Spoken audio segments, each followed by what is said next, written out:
नमस्कार दोस्तों, आप सभी का स्वागत है आपके अपने प्लेटफ़ॉर्म पे। तो यूपी टेट का फॉर्म आप सबने फिल कर लिया होगा, 3rd of May last date थी उसकी। 2022 के बाद ल लगभग 4 साल बाद फिर से एग्ज़ाम हो रहा है आपका 2026 में। और इस बार गुड न्यूज़ ये है आपके लिए कि अगर आप एग्ज़ाम क्वालीफ़ाई करते हो, तो आपका सर्टिफ़िकेट लाइफ़ टाइम वैलिड रहने वाला है। पहले क्या होता था, आफ्टर सर्टेन टाइम पीरियड आपको फिर से एग्ज़ाम देना होता था। बट अभी ऐसा नहीं है, अगर आप 26 में क्वालीफ़ाई करते हैं, तो आपका सर्टिफ़िकेट वैलिड रहेगा लाइफ़ टाइम। आज है 24th ऑफ मई और अब से लेके आपका एग्ज़ाम मोस्ट प्रोबेबली जुलाई फर्स्ट वीक में एक्सपेक्टेड है। तो 24th ऑफ मई से लेके जुलाई फर्स्ट वीक तक हम आपके साथ बने रहेंगे। और यहाँ पे यूपी टेट सीरीज़ के नाम से हम लोग एक इनिशिएटिव शुरू कर रहे हैं। इसमें अलग-अलग सब्जेक्ट वाइज़ आपके पास टीचर्स होंगे, जो क्विक रिवीजन कराएँगे आपको की पॉइंट्स के थ्रू। वो कॉन्सेप्ट डिस्कस किए जाएँगे जो आपसे फ्रीक्वेंटली क्वेश्चन्स पूछे जाते हैं पेपर में। और साथ में एमसीक्यू फॉर्मेट में आपको पीवाईक्यू प्रैक्टिस भी कराया जाएगा। जब क्लास ओवर होगी तो क्लास की पीपीटी क्लास नोट्स के फॉर्मेट में आपको पोर्टल पे अपलोड करा दी जाएगी। और इसके साथ ही हम लोगों ने आपके लिए फ्री टेस्ट सीरीज भी डिज़ाइन कर रखे हैं। तो वो एक स्पेसिफिक टाइम पीरियड पे, जैसे कि मैं सीडीपी आपको पढ़ा रहा हूँगा, तो सीडीपी की टेस्ट सीरीज जो है वो पोर्टल पे आपको रात में 10 से 11 बजे के बीच में अवेलेबल होगी। हमने टाइम स्लॉट इसी रखा है ताकि जो सीरियस कैंडिडेट्स हैं वो उस टाइम स्लॉट के बीच में आएँ और टेस्ट सीरीज अटेम्प्ट करें। नहीं तो क्या होगा, आप आज का काम कल पे शिफ्ट करते रहेंगे और एग्ज़ाम डे आते-आते आपके पास ढेर सारा इकट्ठा हो जाएगा और आप प्रैक्टिस प्रॉपर नहीं कर पाएँगे। तो जो सीरियस कैंडिडेट्स हैं वो हमारे साथ जुड़ सकते हैं यहाँ पे। आपको अल्टरनेट डेज़ पे हर एक सब्जेक्ट का क्लासेस मिलती रहेंगी, की-नोट्स मिलेंगे, साथ में आपको फ्री टेस्ट सीरीज़ मिलेगी। पोर्टल आपका जो है वो examrisaija.com है, उसकी लिंक आपको डिस्क्रिप्शन में भी मिल जाएगी और स्लाइड्स के एंड में भी पड़ी है। तो हम लोग छोटी-छोटी बातें कर लेते हैं ज़रा-सा कि यूपी टेट का फॉर्मेट क्या रहने वाला है, वेटेज किन-किन पेपर्स का कैसे है और किस तरीके से किस फॉर्मेट में आपका पेपर आने वाला है।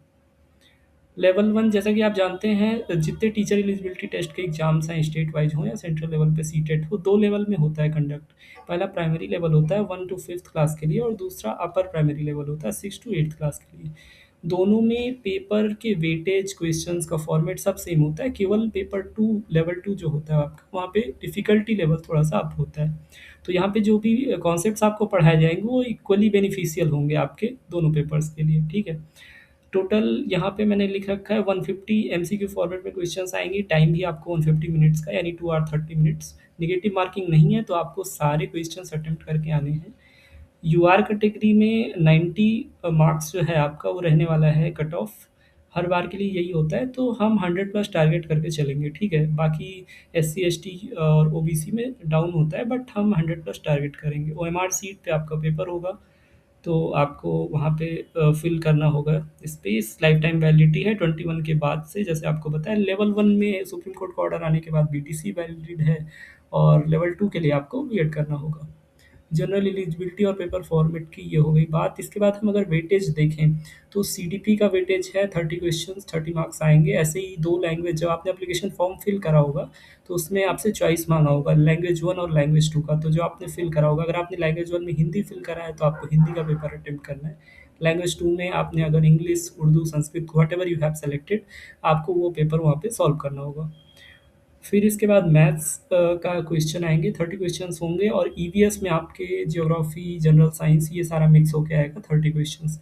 तो 5 सब्जेक्ट्स टोटल आने वाले हैं, अलग-अलग टीचर्स आपको पढ़ा रहे होंगे इस पोर्टल पे। मैं आपको सीडीपी पढ़ाऊँगा और हम कोशिश करेंगे कि जो क्वेश्चंस जिन कॉन्सेप्ट्स पे बार-बार आपसे पूछे जाते हैं, उन्हें हम जल्दी से कवर करें। एमसीक्यू के साथ-साथ कि आपसे प्रीवियस ईयर में जो पूछे गए हैं, उनको भी हम साथ-साथ देखते रहेंगे, क्योंकि अल्टीमेटली आपको वहाँ पे क्वेश्चंस फेस करने हैं। सीटीपी का ये रहा सिलेबस जो हम डिस्कस कर रहे होंगे अगले कुछ दिनों में। नंबर 1 है चाइल्ड डेवलपमेंट में अगर आप देखें, तो सबसे पहले हम डिस्कस करेंगे meaning, scope and need of child development, then principles and stages of development, heredity, environment, socialisation process, और इसके साथ ही सबसे इम्पोर्टेंट आपने टीचर ट्रेनिंग प्रोग्राम में भी पढ़ा होगा या कोई भी टीचर एबिलिटी टेस्ट आप दे रहे होंगे, तो प्याजे, कोलबर्ग और वाइगोत्स्की की थ्योरी ज़रूर आती हैं। चाइल्ड सेंटर्ड और प्रोग्रेसिव एजुकेशन के बारे में डिस्कस करेंगे। इंटेलिजेंस के अलग-अलग कॉन्सेप्ट्स हैं, हावर्ड गार्डनर का है, और स्पीयरमैन के 2 अलग-अलग थियरीज़ हैं इंटेलिजेंस की, उसको भी डिस्कस करेंगे। इमोशन और मोटिवेशन पे बात करेंगे, इंडिविजुअल डिफरेंसेज़ अलग-अलग चाइल्ड्स में होती हैं, उसकी बात करेंगे, personality and its assessment. Pedagogy में भी टॉपिक्स हैं जैसे कि learning, their meaning and factors, Thorndike's, Pavlov Skinner's theories, child as problem solver. पियाजे की थ्योरी में उन्होंने चाइल्ड को as a junior scientist promote करा है कि बच्चा खुद से सीखता है एक्सपेरिमेंट्स के थ्रू। इंक्लूसिव एजुकेशन की बात आपकी एनईपी में की गई है, उसको डिस्कस करेंगे। सीसीई की बात करेंगे, कॉन्टिन्यूस एंड कॉम्प्रिहेंसिव इवैल्यूएशन का जो कॉन्सेप्ट है सीबीएसई में। राइट टू एजुकेशन एक्ट 2009 की बात करेंगे। एनसीईएफ नेशनल करिकुलम फ्रेमवर्क 2005 की भी बात करेंगे। टीचिंग लर्निंग स्ट्रेटजी, जो आपने टीचिंग लर्निंग टीचर्स प्रोग्राम करा होगा, व्हाट एवर बीटीसी और बीएड यू हैव डन, उसमें आपने पढ़ा होगा, उन सब चीज़ों को भी कवर करेंगे। तो जो भी की पॉइंट्स हैं आपके पेपर में पूछे जाते हैं, उनको वन बाय वन हम क्लासेस में कवर कर रहे होंगे। आज की क्लास का एजेंडा क्या है? आज हम meaning and need of child development, यानी बाल विकास का अर्थ और आवश्यकता, उसकी चर्चा करेंगे। चाइल्ड डेवलपमेंट में कौन-कौन से क्षेत्र आते हैं, किन-किन चीज़ों की स्टडी हम करते हैं और स्टेजेज़ क्या होने वाली हैं। स्पेशली हम पियाजे की थ्योरी डिस्कस करेंगे। जीन पियाजे के अकॉर्डिंग उन्होंने किन स्टेजेज़ में डेवलपमेंट को डिवाइड करा है। डेवलपमेंट कंसर्न्ड होता है किन-किन एरियाज़ से, तो फिजिकल, मेंटल, इमोशनल, लैंग्वेज और क्रिएटिव डेवलपमेंट की हम बात करते हैं बच्चे के रिस्पेक्ट में। और आज की क्लास में लास्ट में प्रीवियस ईयर क्वेश्चंस जो UP TET, C TET, REET, अलग-अलग स्टेट्स में जो टीचर एलिजिबिलिटी टेस्ट में पूछे गए हैं, उनमें से हमने इस क्लास के अकॉर्डिंग 15 क्वेश्चन सेलेक्ट करे हैं। और क्लास के एंड में जैसे कि मैंने आपको बताया कि जब आप क्लास देख लेंगे तो क्लास नोट्स के साथ-साथ एक टेस्ट सीरीज़ भी अवेलेबल करा दी जाएगी, जहाँ पे 30 क्वेश्चन सेलेक्टेड क्वेश्चंस होंगे, कुछ नए भी होंगे, कुछ पीवाईक्यूज़ होंगे, उनको आप ज़रूर अटेम्प्ट करिएगा। तो आप जान पाएँगे कि आज की क्लास में आपने कितना कॉन्सेप्ट ग्रैस्प किया है। ठीक है? तो आज की क्लास स्टार्ट करते हैं। सबसे पहले हम बात करेंगे कि meaning and need of child development. Child development से तात्पर्य क्या है? तो बाल विकास जो है ये study of how children grow and change from conception to adolescence, यानी कि माँ के पेट से लेके किशोरावस्था तक बच्चे में जो भी चेंजेज़ हो रहे हैं, physical changes, psychological changes, emotional changes, उन सब की स्टडी को ही चाइल्ड डेवलपमेंट बोलते हैं। It is a part of developmental psychology, विकासात्मक मनोविज्ञान का एक हिस्सा है ये। और किन किन चीज़ों पे फोकस करता है, जैसे मैंने पहले ही बताया कि ये फोकस करता है फिजिकल, कॉग्निटिव, इमोशनल और सोशल चेंजेज में, यानी कि शारीरिक, संज्ञानात्मक, संवेगात्मक, सामाजिक परिवर्तन जो उसमें हो रहे हैं उन पे फोकस करता है। एक की पॉइंट है जो बार बार आपको पूछा जाता है, सीटेट में भी पूछा जाता है और यूपी टेट के भी प्रीवियस ईयर में है, कि डेवलपमेंट कैसा प्रोसेस है। तो development is continuous, sequential and cumulative process. विकास क्या है? निरंतर है। Development is not a discrete process. अभी आगे हम एमसीक्यू देखेंगे जब पीवाईक्यू, उसमें आपको ये मिलेगा कि विकास कैसा प्रोसेस है, तो वहाँ पे ऑप्शंस ढेर सारे होंगे, वहाँ पे आपको कॉन्टिन्यूअस वाले ऑप्शन क्लिक करना है। अभी आवश्यकता क्या है, क्यों चाइल्ड डेवलपमेंट की बात क्यों करनी है, क्यों इसका स्टडी करते हैं? तो it helps teachers understand child's level and needs. जब आप एक पर्टिकुलर बच्चे की साइकोलॉजी, उसमें क्या इमोशनल चेंजेज हैं, उसकी आर्थिक सामाजिक पृष्ठभूमि क्या है, इस सब की जानकारी रखते हैं, तो आप उसी हिसाब से उस बच्चे को ट्रीट कर सकते हैं कि किस तरीके से उसको पढ़ाना है, स्ट्रेटेजीज आप डिफाइन कर सकते हैं। और एनसीएफ में, नेशनल करिकुलम फ्रेमवर्क 2005 में भी इसकी चर्चा की गई है। उसने स्पष्ट रूप से कहा गया है कि शिक्षा का जो नीतियाँ बनाई जानी चाहिए वो बाल केंद्रित होनी चाहिए, यानी कि चाइल्ड सेंटर्ड पॉलिसीज़ बनाई जानी चाहिए। तो उसके लिए इम्पोर्टेंट है कि आप पहले चाइल्ड डेवलपमेंट की साइकोलॉजी को समझें कि वो बच्चे का ग्रोथ किस अकॉर्डिंग हो रहा है। It helps in designing appropriate curriculum बनाने में हेल्प करता है। It enables early identification of learning difficulties, कि पर्टिकुलर बच्चे को क्या प्रॉब्लम आ रही है, सो दैट कि उसके अकॉर्डिंग हम कस्टमाइज कर सकें कि कैसे पढ़ाना है उसे। इंक्लूसिव एजुकेशन की योजना का भी समर्थन करता है, अगर आपको जानकारी है चाइल्ड डेवलपमेंट की तो। It adds parents in proper upbringing, अगर पेरेंट्स को पता है कि उनके बच्चे में क्या कॉम्प्लेक्सिटीज़ हैं, किस तरीके उसकी ग्रोथ हो रही है, तो उसके अकॉर्डिंग वो पेरेंटिंग में भी हेल्प ले सकते हैं। नेक्स्ट की पॉइंट जो है स्टेजेज की बात, लगभग 2 या 3 क्वेश्चन हर बार इससे पूछा जाता है सीटेट में, और यूपी टेट में भी प्रीवियस ईयर में 2 या 3 क्वेश्चन आते रहते हैं कि अलग-अलग एज के हिसाब से कैसे डिवाइड करी गई हैं स्टेजेज। तो ये एज रेंज जो है ये आप याद रखेंगे। प्रीनेटल यानी प्रसव पूर्व की अवस्था, कॉन्सेप्शन टू बर्थ यानी कि माँ के पेट से लेकर बर्थ होने तक की अवस्था है। इन्फेंसी 0 to 2 ईयर्स, 2 साल तक की उम्र शैशवावस्था है। अर्ली चाइल्डहुड 2 से 6 साल, लेटर चाइल्डहुड 6 से 12 साल और एडोलसेंस जो किशोरावस्था होती है वो 12 टू 18 ईयर्स तक होती है, टीनेज जिसको आप बोलते हैं। तो ये जो रेंज है इसको याद रखेंगे, prenatal conception to birth, infancy, then early childhood, later childhood and adolescence. अब इसके साथ ही हम देखेंगे कि क्या-क्या एरियाज़ जो हैं चाइल्ड डेवलपमेंट में, जैसे स्टार्टिंग में भी मैंने बोला था कि फिजिकल चेंजेज़ यानी कि बॉडी स्ट्रक्चर कैसे चेंज हो रहा है, हाइट, वेट, मोटर स्किल्स कैसे वेरी कर रही हैं उनकी स्टडी। मेंटल डेवलपमेंट यानी कि रीजनिंग एबिलिटीज़ डेवलप हो रही हैं, इंटेलिजेंस डेवलप हो रहा है, मेमोरी डेवलप हो रही है, तो उसकी स्टडी हम करते हैं चाइल्ड डेवलपमेंट में। It also covers the emotional development यानी कि फीलिंग्स बच्चे में कैसे डेवलप हो रही, इमोशंस, मैच्योरिटी, इन सब की स्टडी करेंगे। लैंग्वेज के लिए नॉम चॉम्स्की ने जैसे लैंग्वेज एक्विजिशन डिवाइस की बात की है, इस पे भी एक क्वेश्चन आता है कि सबसे ज़्यादा एक्टिव कौन सी एज में होता है लैंग्वेज एक्विजिशन डिवाइस, तो वो 0 to 6 ईयर्स होता है। इस पे एक क्वेश्चन पड़ा है लास्ट में। तो लैंग्वेज डेवलपमेंट की बात करेंगे, साथ में क्रिएटिव डेवलपमेंट यानी इमेजिनेशन कैसे डेवलप हो रही है, क्रिएटिविटी, एक्सप्रेशंस की फीलिंग्स कैसी हैं बच्चे की। ओवरऑल हम चाइल्ड डेवलपमेंट में physical, mental, emotional, language development और क्रिएटिव डेवलपमेंट की बात करेंगे। ये की पॉइंट्स हैं जो स्लाइड्स में रखे हैं, तो इनको हम ज़्यादा से ज़्यादा याद रखने की कोशिश करेंगे क्योंकि इन पे डायरेक्ट क्वेश्चंस आपको मिलेंगे प्रीवियस ईयर में भी और अपकमिंग एग्जाम में भी।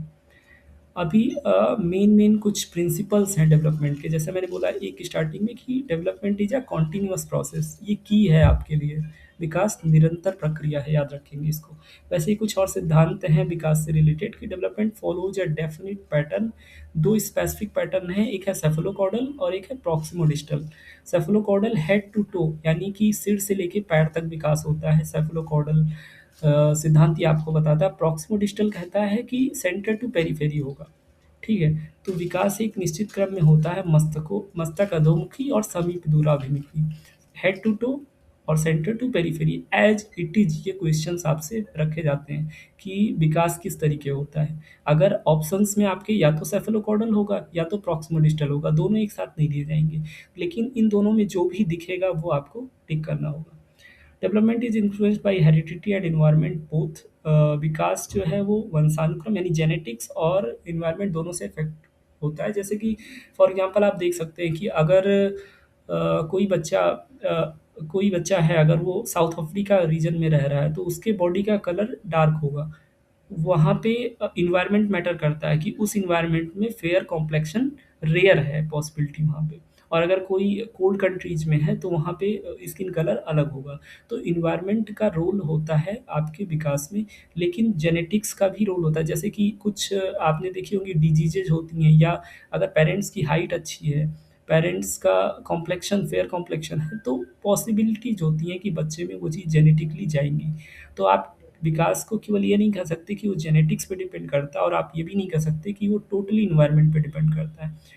तो कभी भी अगर आपसे ऑप्शन में एक क्वेश्चन होगा, इस पे पूछा जाएगा कि विकास को प्रभावित करने वाले कारक कौन से हैं, तो अगर केवल हेरिडिटी की बात की जाए या केवल इन्वायरमेंट की, तो वो रॉन्ग ऑप्शन होगा। जहाँ पे दोनों की बात की जाएगी यानी कि हेरिडिटी और इन्वायरमेंट दोनों रिस्पॉन्सिबल हैं, वो आपका करेक्ट ऑप्शन होगा। ये की पॉइंट्स हैं।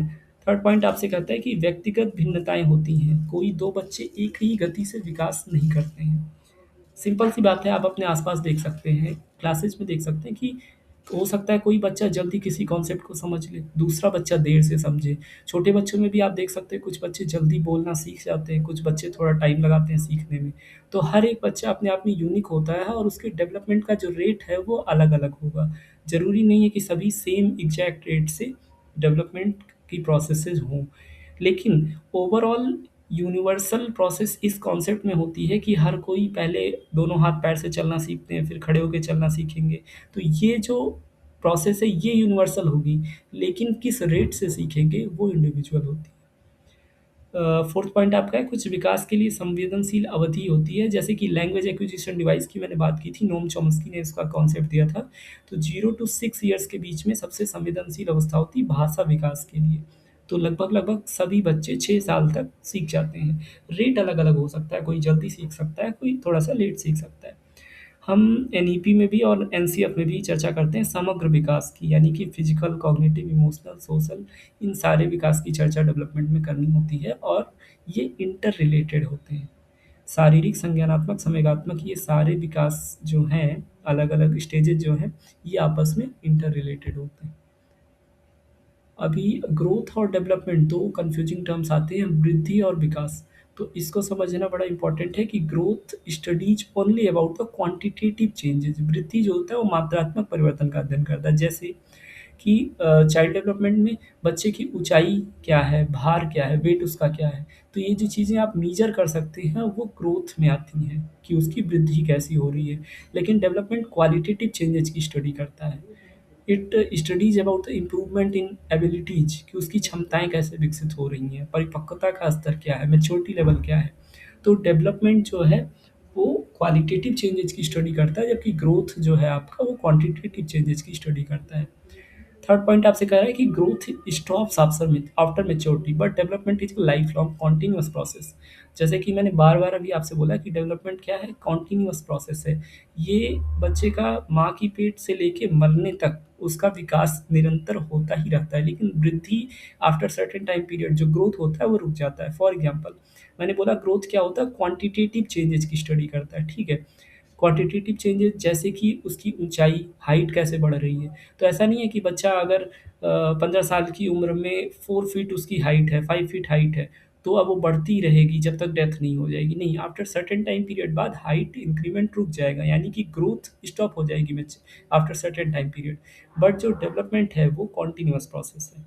तो इस चीज़ को समझेंगे, ग्रोथ क्वांटिटेटिव मेजरमेंट करेगा, डेवलपमेंट क्वालिटेटिव करेगा। डेवलपमेंट लाइफ लॉन्ग चलेगा, ग्रोथ आपका आफ्टर सर्टेन टाइम पीरियड रुक जाएगा। Growth can be measured, no doubt अगर ये क्वांटिटेटिव चेंजेस को स्टडी कर रहा है तो मीजर किया जा सकता है, जबकि development is observed through the behaviour of the child. विकास को क्वालिटेटिव चेंजेस इसमें स्टडी कर रहे हैं तो व्यवहार बच्चे का कैसा है उसके थ्रू देख सकते हैं। फिफ्थ पॉइंट सबसे ज़्यादा इंपॉर्टेंट है, जो आपको ये बताएगा कि विकास में वृद्धि समाहित होती है, यानी कि आप ये बोल सकते हैं कि growth is a part of development. वृद्धि जो है वो विकास का ही एक हिस्सा है, ऐसा मान सकते हैं। लेकिन विकास आपका बड़ा डोमेन है, ठीक है। तो क्योंकि वो लाइफ लॉन्ग चलने वाली चीज़ है, ग्रोथ आपका आफ्टर सर्टेन टाइम पीरियड रुक जाएगा। तो ये दोनों कंफ्यूजिंग वाले टर्म है ना, ग्रोथ और डेवलपमेंट, इनको लेके क्लैरिटी रखेंगे, क्योंकि एग्जाम में इससे क्वेश्चंस डायरेक्ट रखे होते हैं। कुछ प्रिंसिपल्स हैं, जैसे विकास को लेके कुछ चीज़ें मैंने आपको बताया ना कि एक कॉन्टिन्यूअस प्रोसेस है। प्रॉक्सिमोडिस्टल और सेफलोकॉर्डल, यानी हेड टू टो और सेंटर टू पेरिफेरी का कॉन्सेप्ट बताया। वैसे ही कुछ और सिद्धांत है विकास के, जैसे कि प्रिंसिपल ऑफ कंटिन्यूटी, वही जो आपको डायरेक्ट लाइन बोली गई थी कि development is a continuous process, उसी को निरंतरता का सिद्धांत के नाम से जानते हैं, कि विकास गर्भ से लेके मृत्यु तक बिना रुके निरंतर चलता रहता है, ठीक है। प्रिंसिपल ऑफ सीक्वेंस होता है, जो मैंने आपको बोला था ना कि हर बच्चा अपनी स्पीड में सीखता है, लेकिन एक यूनिवर्सल प्रोसेस होती है कि पहले वो रेंग कर चलना सीखेगा दोनों हाथ पैर से, फिर धीरे धीरे उंगली पकड़ के चलेगा, फिर प्रॉपर चलना सीख जाएगा। तो सभी बच्चों में ये स्टेज होनी ही है। ये मैटर करता है कि किस स्पीड से वो हो रहा है उनके साथ, बट ऐसा होगा ही होगा कि पहले वो रेंगते हुए चलेंगे दोनों हाथ पैर से, फिर खड़े होकर चलेंगे और प्रॉपर चलना सीख जाएंगे। तो ये जो सीक्वेंस है ये यूनिवर्सल है, हर बच्चे में होना है, ठीक है। तो इसको बोलते हैं प्रिंसिपल ऑफ सीक्वेंस, जो यूनिवर्सल ऑर्डर है। लेकिन इसके साथ ही ये याद रखना जरूरी है कि हर बच्चा, इंडिविजुअल बच्चा यूनिक होता है और अपनी स्पीड में सीखेगा। तीसरा सिद्धांत है जो कहता है कि centre to periphery, centre to periphery विकास होता है, यानी कि प्रतिक्रियाएं सामान्य से विशिष्ट की ओर जाती हैं। छोटा बच्चा होता है ना, जब बहुत छोटा बच्चा, उसको आप कुछ भी दीजिए, बॉल दीजिए या पेन दीजिए, वो दोनों हाथों से पकड़ने की कोशिश करेगा। हमारे आपके तरीके वो 2 या 3 फिंगर्स का यूज करके स्पेसिफिकली नहीं पकड़ेगा पेन को, और बॉल को पूरी मुट्ठी से नहीं। वो सारी चीज़ों को एक साथ दोनों हाथों से पकड़ेगा और मुंह में डालने की कोशिश करेगा। तो पहले उस सारे ऑब्जेक्ट्स को लेके जनरल रिस्पॉन्स है उसका, लेकिन जैसे जैसे वो बड़ा होगा तो वो स्पेसिफिक हो जाएगा। अब आप बॉल देंगे तो प्रॉपर पूरे हाथ से पकड़ेगा, पेन देंगे तो 2 या 3 फिंगर से पकड़ के लिखने वाली पोजीशन में पकड़ेगा। तो विकास का एक सिद्धांत ये भी है कि सामान्य से विशिष्ट की ओर विकास होता है, जनरल टू स्पेसिफिक। चौथा सिद्धांत आपका है इंडिविजुअल डिफरेंसेज, यानी व्यक्तिगत भिन्नताएं होती हैं, जो आपको बताया था पहले कि हर चाइल्ड यूनिक है और उसका स्टाइल ऑफ डेवलपमेंट जो है वो अलग अलग हो सकता है। प्रत्येक बच्चे के विकास की गति और शैली अद्वितीय होती है। पांचवा पॉइंट आपसे कहता है इंटर रिलेशन ऑफ एरियाज, फिर से वही बात कि फिज़िकल, मेंटल, सोशल, इमोशनल जितने चेंजेज़ हैं, जितने डेवलपमेंट्स के एस्पेक्ट्स हैं, वो सब आपस में इंटरडिपेंडेंट होते हैं, एक दूसरे पे आश्रित होते हैं। आपसे यहाँ पे पता है डी डेप्थ में हम थ्योरी डिस्कस नहीं करें, की पॉइंट्स रखी जा रही हैं ताकि एग्ज़ाम्स में एज़ इट इज़ ये टर्म्स रखे होते हैं डेवलपमेंट से रिलेटेड। कुछ फैक्टर्स हैं जैसे हमने डिस्कस करा हेरिडिटी और जेनेटिक्स दोनों इफ़ेक्ट करते हैं डेवलपमेंट को। इसके साथ कुछ और भी फैक्टर्स हैं जैसे फर्स्ट पॉइंट में हेरिडिटी की बात की गई है। सेकंड में family and home environment, parenting style क्या है, बच्चा किस परिवार में जन्म लिया है, वहाँ पे सामाजिक आर्थिक परिस्थिति कैसी है, न्यूट्रिशन कैसा है, बच्चे की हेल्थ कैसे हो रखी है, कोई डिजीज़ उसको तो नहीं है। इसके साथ ही थर्ड पॉइंट जो है ना विद्यालय और शिक्षक। शिक्षक की गुणवत्ता, साथ ही बच्चों का संपर्क और विद्यालय का वातावरण ये डिफाइन करता है कि इन्फ्लुएंस उसके कॉग्निटिव और सोशल चेंजेस कैसे होंगे। फॉर एग्ज़ाम्पल आप देख सकते हैं मोस्टली 90% केसेज़ में क्या होता है आपको कोई सब्जेक्ट ज़्यादा समझ में आता है, उसके पीछे रीज़न होता है कि आपको टीचर कैसे मिले, आपको कंटेंट कैसा मिला इनिशियल लेवल पे। तो उस सब्जेक्ट के लिए आपका इंक्लिनेशन ज़्यादा हो जाता है। तो ये सारे factors heredity, family, home environment, school और टीचर्स, न्यूट्रिशन कैसा है और सामाजिक आर्थिक पृष्ठभूमि कैसी है, ये सब भी विकास को प्रभावित करते हैं। तो अगर ये ऑप्शंस में आपको दिखते हैं तो इन ऑप्शंस को भी ध्यान देना है। नेक्स्ट प्याजे प्याजे कोलबर्ग और वाइगॉत्स्की 3 थ्योरीज डिस्कस करेंगे हम लोग और इनके अलग-अलग नाम हैं। जैसे प्याजे की जो थ्योरी है जीन प्याजे की उसको कॉग्निटिव डेवलपमेंट थ्योरी यानी संज्ञानात्मक विकास की बात करते हैं। प्याजे सिर्फ कॉग्निटिव डेवलपमेंट की बात करते हैं और इन्होंने जन्म से लेके 19 ईयर्स तक की एज को डिवाइड कर रखा है स्टेजेस में। जैसे अभी हमने प्रीनेटल और childhood, early childhood, later childhood ये सारा पढ़ा ना, वैसे एक कैटेगराइजेशन प्याजे की थ्योरी में है, वो है क्या? स्टेज 1 में इन्होंने बोला कि 0 से 2 ईयर तक सेंसरी मोटर यानी कि संवेदी चालक अवस्था होती है। इसमें बच्चा इंद्रियों और क्रियाओं के थ्रू सीखता है, छू-छू कर चीज़ों को जानता है। और जीन प्याजे ने ही ये बोला कि बच्चे जो होते हैं वो लिटिल साइंटिस्ट होते हैं। बच्चे नन्हे वैज्ञानिक होते हैं, वो छू-छू कर चीज़ों को खुद ही एक्सप्लोर करते हैं नॉलेज को। स्टेज 2 जो है वो प्री ऑपरेशनल है, 2 से 7 साल की अवस्था, पूर्व संक्रियात्मक अवस्था। इसमें क्या होता है कि धीरे-धीरे सिंबल्स को लेके समझ आने लगती है बच्चों में और लैंग्वेज डेवलपमेंट के लिए भी ये बहुत इम्पोर्टेंट टाइम पीरियड होता है। इसमें बच्चे लैंग्वेज भी डेवलप करते हैं। थर्ड स्टेज कंक्रीट ऑपरेशनल है, मूर्त संक्रियात्मक 7-7 साल से लेके 11 वर्ष तक की अवस्था होती है। इसमें बच्चों को लॉजिकल थिंकिंग की थोड़ी बहुत समझ होने लगती है और वो ऑब्जेक्ट्स में अंतर कर पाते हैं। जैसे कोई चीज़ टच करके वो 7 से 11 साल की अवस्था में ये जान पाते हैं कि ये ठंडा है, ये गर्म है, तो क्लासिफ़िकेशन कर पाते हैं चीज़ों के बीच में, कलर्स का क्लासिफ़िकेशन कर पाते हैं, थोड़ी-थोड़ी लॉजिकल थिंकिंग डेवलप होती है। लास्ट स्टेज जो है प्याजे की संज्ञानात्मक विकास की थ्योरी में, वो है फॉर्मर ऑपरेशनल। 11 साल से ऊपर के बच्चे जो होते हैं, उनमें अब्स्ट्रैक्ट रीज़निंग आ जाती है और वो सिस्टमैटिक सोच पाते हैं कि स्टेप 1, स्टेप 2 ऐसे किसी चीज़ चीज़ को लॉजिकली वो समझ पाते हैं, साथ में अमूर्त चिंतन भी विकसित हो जाता है। अब आपसे क्वेश्चन इस तरीके का आ सकता है कि प्याजे की कॉग्निटिव डेवलपमेंट थ्योरी में अमूर्त चिंतन किस अवस्था में होता है? तो आपको वहाँ पे फॉर्मर ऑपरेशनल वाला ऑप्शन क्लिक करना है। इस एज का जो रेंज है, इसको ध्यान से याद रखेंगे। संवेदी चालक अवस्था 0 से 2 इयर्स तक, प्री ऑपरेशनल 2 से 7 वर्ष तक, कंक्रीट ऑपरेशनल 7 से 11 वर्ष तक और फॉर्मल ऑपरेशनल 11 साल के ऊपर बच्चों के लिए। प्याजे की थ्योरी से जुड़े कुछ की पॉइंट्स हैं जैसे कि स्कीमा बना लेते हैं बच्चे, एजिमिलेशन करते हैं नॉलेज का, एक्कोमोडेशन करते हैं। इन कीवर्ड्स को जल्दी-जल्दी डिफाइन कर देते हैं। देखो, जैसे बच्चे ने पहली बार बच्चे के सामने आप कमरे में उसको ले गए, आपने लाइट की ऑन की, लाइट जल गई, ठीक है? तो बच्चे ने अपने दिमाग में एक स्ट्रक्चर डेवलप कर लिया कि की प्रेस करने से लाइट जल जाती है, उसको बाकी कुछ नहीं पता। तो ये जो एक पर्टिकुलर इंसिडेंट को लेके उसने स्ट्रक्चर डेवलप कर लिया, उसको स्कीमा कहते हैं, उसके ब्रेन में स्कीमा बन गया। अब अगर इससे पहले उसने ऐसी कोई चीज़ नहीं देखी थी, तो इस नॉलेज का स्कीमा जो उसने बनाया वो अपने ब्रेन में उसने एक्सेप्ट कर लिया, तो इसको बोलते हैं एजिमिलेशन, समावेशन कर लिया इस नॉलेज का उसने। अगर पहले से उसको कुछ जानकारी हो रखी थी इससे रिलेटेड कि लाइट प्रेस करने पे रोशनी आ जाती है कमरे में, लाइट जल जाती है, तो उस प्री एग्जिस्टिंग नॉलेज के साथ आज की नॉलेज को लॉजिकली वेरीफाई करके फिर से जब वो स्टोर करता है तो उसको बोलते हैं अकोमोडेशन, समन्वयन कर रहा है वो पहले से जो उसके पास नॉलेज है उसकी और आज जो उसने एक्सपीरियंस किया। तो स्कीमा क्या होता है, एजिमिलेशन, एकोमोडेशन, ये पियाजे की संज्ञानात्मक विकास सिद्धांत में कुछ कीवर्ड्स उन्होंने दिए थे। साथ में सबसे इम्पोर्टेंट की पॉइंट कि child as active constructor of knowledge. मैंने बोला था ना कि बच्चे को इन्होंने लिटिल साइंटिस्ट बोला है, कि बच्चा नन्हा वैज्ञानिक होता है और खुद से एक्सप्लोर करके चीज़ें, इसीलिए आप बच्चों को देखिए ना, वो हमेशा एक्टिव होते हैं, चीज़ों को छू छू के फील करना चाहते हैं, खुद से उनके अंदर एक क्यूरियोसिटी होती है चीज़ों को जानने को। तो पियाजे की थ्योरी के की पॉइंट्स ये थे। वाइगॉत्स्की की थ्योरी, अभी मैंने बोला ना पियाजे की थ्योरी का नाम क्या था, कॉग्निटिव डेवलपमेंट थ्योरी। और कोलबर्ग वाइगॉत्स्की की जो थ्योरी है, सॉरी, वाइगॉत्स्की की जो थ्योरी है इसका नाम है सोशियो कल्चरल थ्योरी, समाज सामाजिक सांस्कृतिक सिद्धांत। इसके की पॉइंट्स जो हैं वो मैं आपको एक्सप्लेन किए देता हूँ। Social interaction is the primary driver of cognitive development, यानी कि सामाजिक अंतःक्रिया संज्ञानात्मक विकास का मुख्य चालक है।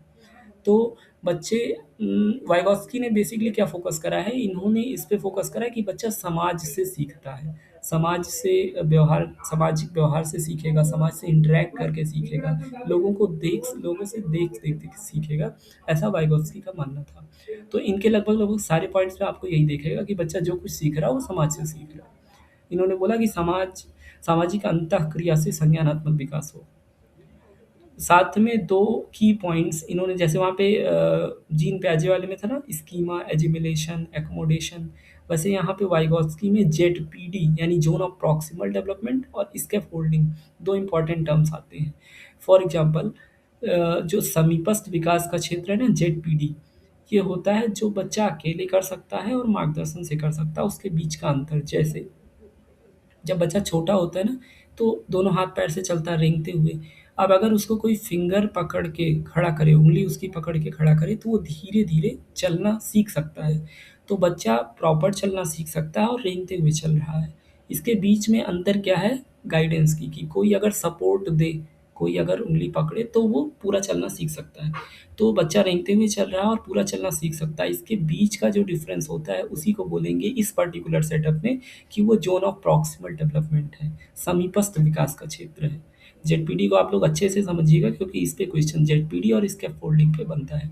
स्कैफोल्डिंग क्या होता है? अभी अपने प्रीवियस एग्ज़ाम्पल में ही जो उँगली पकड़ के सपोर्ट दिया गया ना, जैसे बच्चा साइकिल चलाना सीखता है, तो पहले हम पीछे से पकड़ के उसको चलवाते हैं, फिर धीरे-धीरे हाथ हटा लेते हैं और वो खुद से साइकिल चलाना सीख जाता है। तो जो हम सपोर्ट दे रहे हैं, पीछे से पकड़ रहे हैं कि वो गिरे ना, अगर गिरे तो हम सँभाल लें, उसको कहते हैं पाड़, यानी कि टेम्परेरी सपोर्ट प्रोवाइड करना। और उस टेम्परेरी सपोर्ट प्रोवाइड करने को हम बोलते हैं स्कैफोल्डिंग करना, ठीक है? तो जेडपीडी क्या है, स्कैफोल्डिंग क्या है, ये समझने के बाद उसी एग्ज़ाम्पल में जो पर्सन है जो हेल्प कर रहा है, वो आपका कोई साथी हो सकता है, कोई शिक्षक हो सकता है, परिवार का कोई सदस्य हो सकता है, उसको वाइगॉस्की ने नाम दिया है more knowledgeable person. It may be anyone, teacher, your parents, your peer, anyone.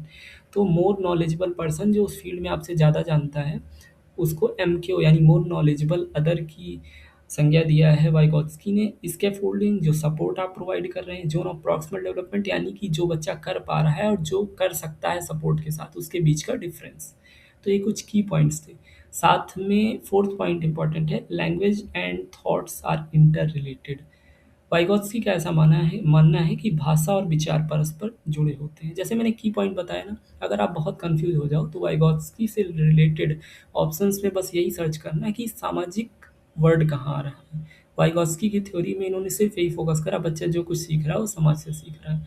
और पियाजे ने संज्ञानात्मक विकास की थ्योरी में उन्होंने मेंटल डेवलपमेंट कैसे हो रहा है, कॉग्निटिव डेवलपमेंट कैसे हो रहा है, इस पे ज़्यादा फ़ोकस करा है। तो अभी थॉर्नडाइक्स एक और चाइल्ड डेवलपमेंट की स्टडी करने वाले साइकोलॉजिस्ट थे, जॉन थॉर्नडाइक। इनकी लॉ ऑफ लर्निंग जो है, इन्होंने कुछ लॉज दिए हैं कि सीखने की अवस्था में क्या-क्या इम्पोर्टेंट होता है। तो एक तो है लॉ ऑफ रेडीनेस, तत्परता का नियम। जब सीखने वाला मानसिक और शारीरिक रूप से तैयार हो, तभी सीखना प्रभावशाली होता है। सिंपल सी बात है, अगर जिसको आप सिखा रहे हैं वो तैयार नहीं होगा सीखने के लिए फिजिकली और मेंटली, तब तक आप नहीं सिखा सकते। बच्चों के केस में भी ऐसे है, और इसका नाम इन्होंने बोला law of readiness. Second law इन्होंने दिया लॉ ऑफ एक्सरसाइज, यानी कि प्रैक्टिस करनी होगी किसी चीज़ की। अभी आप आज क्लास कर रहे हैं, तो क्लास के बाद टेस्ट सीरीज आपको इसीलिए प्रोवाइड करी जा रही है पोर्टल पे, कि आप वहाँ पे जाके प्रैक्टिस कर पाएँ। और एक टाइम स्लॉट में मैंने बोला ना कि 10 से 11 बजे के बीच में ही अवेलेबल होगा, ताकि आप उस टाइम पीरियड में स्टडी करें, वरना लेज़ीनेस रहेगा, आप उसको शिफ्ट करते जाएँगे। तो थॉर्नडाइक भी ये मानते हैं बच्चों के लिए कि लॉ ऑफ एक्सरसाइज यानी अभ्यास का नियम वर्क करता है। प्रैक्टिस करने से ज़्यादा अच्छे से एफिशिएंसी आप डेवलप कर सकते हैं। तीसरा नियम है प्रभाव का नियम, यानी कि संतोष के बाद की प्रतिक्रियाएँ मजबूत होती हैं। सिंपल है, अगर आपने आज की क्लास ली और आप क्लास के कंटेंट से, प्रैक्टिस से संतुष्ट हैं, तो जो आपने सीखा वो ज़्यादा अच्छे से आप अपने अंदर एक्कोमोडेट कर पाएँगे। और अगर आप सैटिस्फाई नहीं है, आपको कन्फ्यूजन है टीचर को लेके, कंटेंट को लेके, ऑप्शंस को लेके, तो फिर आप अगर कन्फ्यूज़्ड हैं, आप सैटिस्फाइड नहीं हैं, तो उतना अच्छे से नहीं सीख पाएँगे। ये थॉर्नडाइक का भी मानना था। फोर्थ इनका नियम है ट्रायल एंड एरर मेथड, कि अगर सही ऑप्शंस तक आपको पहुँचना है, तो आप डिस्कार्ड कर सकते हैं। यानी कि आपको क्या पसंद है, आप फॉर एग्ज़ाम्पल एक केस समझते हैं। आप रेस्टोरेंट में खाने गए, आपको नहीं पता आपको क्या अच्छा लगता है, तो आप कभी कुछ ट्राई कर रहे हैं, कभी कुछ ट्राई कर रहे हैं। तो ट्रायल एंड एरर मेथड यही कहता है कि एक-एक ऑप्शंस को डिस्कार्ड करके आप सही ऑप्शंस तक पहुँच सकते हैं। ऐसा थॉर्नडाइक का मानना है। लास्ट नियम जो इनका है, प्रशिक्षण का अंतरण, एक परिस्थिति में सीखना समान परिस्थितियों में सीखने में सहायता करता है। जैसे कि आज आप क्लास में सीख रहे हैं और अभी जब आप टेस्ट सीरीज करेंगे तो उसमें क्वेश्चंस प्रैक्टिस करेंगे। तो क्वेश्चंस को सॉल्व करने की प्रैक्टिस अगर आपकी है, तो जब आप रियल एग्जाम में बैठेंगे उस टाइम भी आपके सामने क्वेश्चंस होंगे। तो लगभग सिमिलरिटी होगी, जो अभ्यास आपने घर पे बैठ के कर रखा है टेस्ट सीरीज पे और कोई क्लासेज में, वो आपको हेल्प करेगा एग्जाम रूम में पेपर सॉल्व करने में।